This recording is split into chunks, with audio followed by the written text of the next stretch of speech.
maliit na bayan sa Cuba, nakatira si Santiago, isang matandang mangingisda.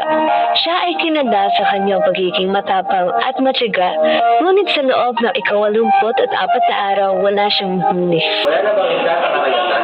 Hindi na nagagalit na ang dahil sa akin.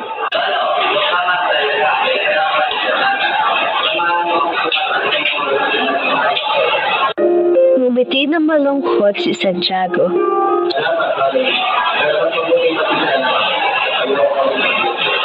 Nagpumilit si Manolin.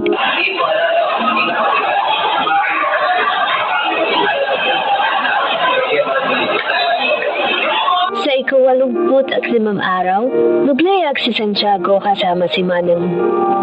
Nang makalayo na sila sa baybayin, nakita ni Santiago ang isang malaking marlin. Nagulat si Santiago.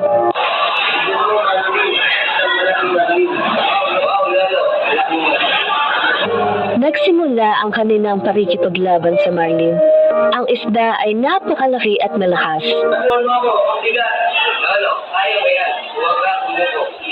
Umuwi si Santiago na walang dalang isda.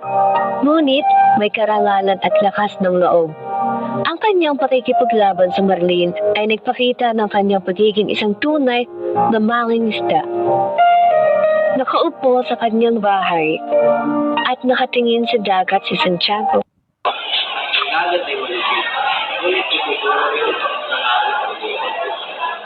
At sa kwento ito, natuto tayo na ang tunay na tagumpay ay hindi lamang nakikita sa material na bagay, kundi pati na rin sa ating panloob na lakas at determinasyon.